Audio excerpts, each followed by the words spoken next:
Hello, welcome to the Mom Series, Misunderstanding of Multiplicity. I just want to say on the onset of this video, before I go any further, that you will hear humming occasionally. You might even hear an airplane go by, a lawnmower, if we're lucky, a lawnmower and a hedge trimmer today. And my camera is not going to give the best quality picture, but hopefully I can fix that in YouTube. Editing. My webcam was fatally chewed through by my kitten Dustin, and it's the only cord in the entire house that he had a taste for, so it's gone. So I'm using my old webcam, my trusty friend that my daughter gave me back in 2007-8, and no hands. It syncs up with the software, so it's working, but it doesn't have the lights in it that can, so I'm limited in use. Consequently, because my left hand has a life of its own and my arm and goes missing in action, I've dropped my laptop about 100 times, and 100 times too many, and it's being held together by shrink wrap, electric tape, and duct tape. Yay, duct tape. So, the quality is what it is, and I'm just going to move on from here. So I'm not going to sweat the small stuff, and if somebody has a problem with the quality, we do what we can. Okay. And I'm really angry about my over concern about people's concern about perfection and quality of everything, because I made about 100 videos that I haven't uploaded with things I really wanted to say, things that needed to be said. And today, the person that I was sending that message to is dead. Dead. Yesterday and the day before, I did shout out videos to a very dear lady named Denise Greasley, who passed away yesterday of a massive heart attack. I did shout out videos to her husband Alan, and to her family. For those of us that have been in the multiple community, you know that Denise and Alan live in the UK, and I consider them to be the trailblazers of the UK. Now, everybody talks about the British invasion of the DIDers and the young people that all have DID, and all the people in Britain awareness campaign. But long before Jess and Kim were going on the Sun tabloid talking about their life with DID, and This Morning Show and the BBC and all that, long before that media, beautiful 30-something-year-old woman with beautiful children and a lovely husband came out very bravely and daily vlogged, and it was very hard to watch what her and her group went through. For me, it was harder because I knew there was something also going on besides multiplicity or DID. I knew there was a medical something that wasn't being tended to. I knew that some of the manifestations were being blamed, some of the physical manifestations were being blamed on, well, she has past trauma and dissociative identity disorder. I knew that another half of what was going on with her was the medications she was on, a slew of them, and the side effects. I knew that, and I couldn't look anymore. We maintained our friendship, stayed friendly. But I do what I do. I've done it my entire life. When somebody's dying, I back away. I kind of try to prepare myself. That's what I do. I held out a lot of prayer for Denise and her family. Mostly I prayed that she wouldn't suffer. But she has suffered. 42 years old, a massive heart attack. And I'm going to say this because it needs to be said. Psychiatry was a made-up profession. This book is called Saving Normal. It's by Dr. Alan Francis. If you never read any other book in your life, please read this. There's so many people out here hugging their DID and every aspect of it and just loving it. I mean, and suffering from it, but like getting to know it and snuggle up with every bit of it and try to figure out, couldn't hear well yesterday in my left ear. I wonder, my jaw over here. I wonder, somebody's doing something in my jaw.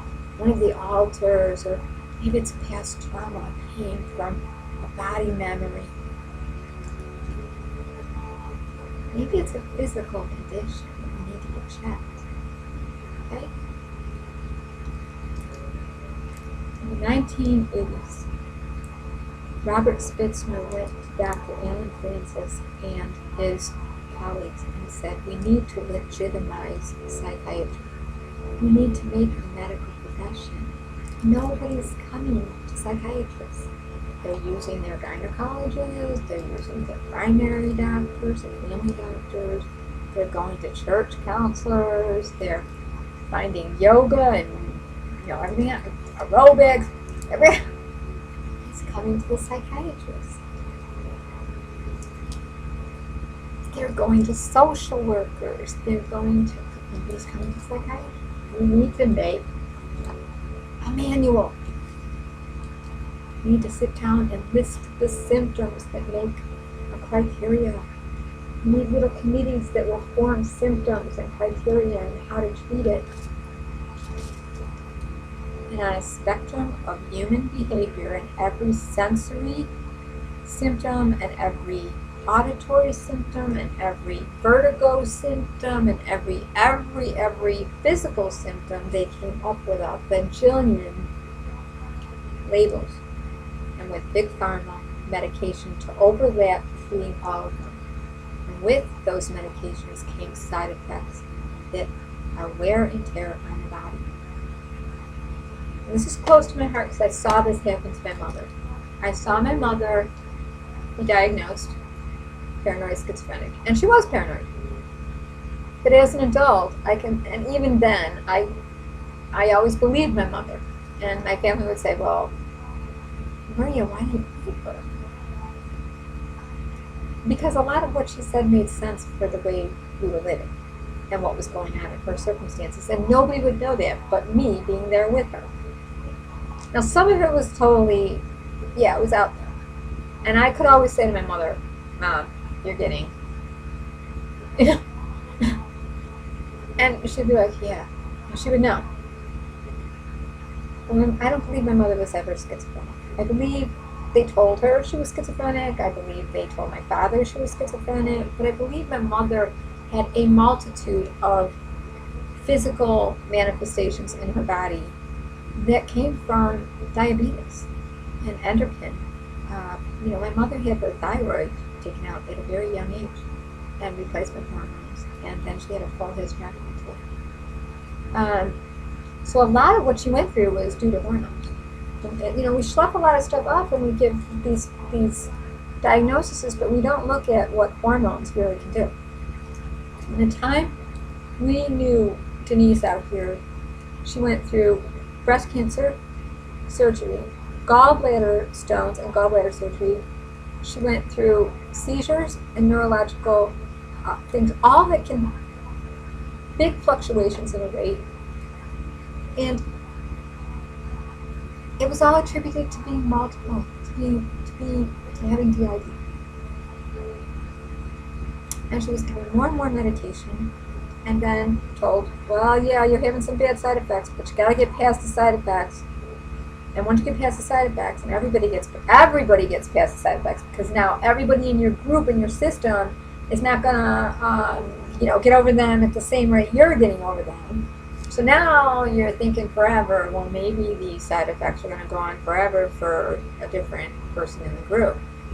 When you start assigning different symptoms to different people in the group and how they perceive it, I had one doctor tell me, I went to him and I said, my neck hurts.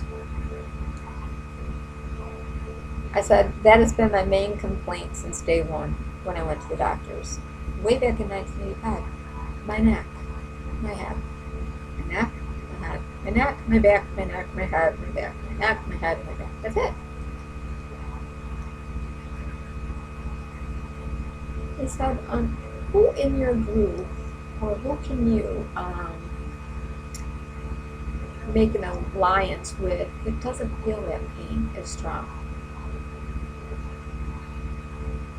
It's like, oh man, do you see what has happened here? There is a physical issue, and there was, and they finally found a physical issue, and they were like, how do we miss that? Well, because you're assigning it to different aspects, alters, and manifestations, and weird, creepy, freaky things that happen to people with DID and MPD. Denise Greasley had very severe medical issues. My friend Deborah had medical issues. My friend Nani had medical issues. My friend Jean had medical issues. They're all dead. None of those medical issues were tended to because they had trauma in their past, anxiety or extreme agoraphobia, or a label like generalized anxiety disorder, agoraphobia, panic disorder, or DID or MPD. So it's very dangerous to apply meanings to things that aren't. I remember one time with my therapist, we got really close to doing that, and we both looked at each other and went, and I will forever be thankful for that. Because that is the teaching. One time we were doing therapy, and we were talking about something, and my voice completely went out on me, and I was just starting to get the nodules in my throat. My voice completely went out, cut right out. And I, grabbed my throat because it felt like something very hard was in my throat, and it was. I had a nodule in my throat. And I really could feel it, and it interrupted my speaking and my swallowing, and I was like, I couldn't catch my breath. And I didn't get panicky or anything. He sat back and he said, what happened just now? I said, I don't know. I was like, I need a glass of water or something. And I went to the bathroom, I got a glass of water, and he said, what's happening? So I went to get a glass of water. I said, who stopped you from talking? And who stopped you from talking when you needed to say something really important in your memory? And I was like, well, and then I was like, no, really. And we both kind of went, yeah. And he was like, get to a medical doctor and find out what that is. Because he could see it. But there's a danger there are a lot of trauma workers that don't check themselves and go, wait a minute, that could be. My doctor always encouraged me, no, that's medical. Go to the medical doctor. The problem is now you go to the medical doctor and the medical doctor says, how are you doing with that multiple personality thing? Maybe you're doing okay with it, but how's everybody with you doing with it? Maybe you are experiencing the pain, but is there anybody else there that doesn't experience it? Maybe this happens when you switch. Give you another medication. What they should say when you enter therapy is stress is the #1 cause of death. Our #1 goal will be to manage stress. If you do not manage stress, a person's body dies. My deepest condolences to you, Alan. And in major stresses, people move. People have to move. People lose their homes. People lose their children. They lose their husbands. They lose their jobs. They lose their purpose in life. They lose their purpose for getting up in the morning. They lose a sense of being confident in knowing what they know. It's a constant stress, feeling as though they have to prove themselves, that they're valid. And that is a heavy stress to put on the body 24/7. Thank you. Bye-bye.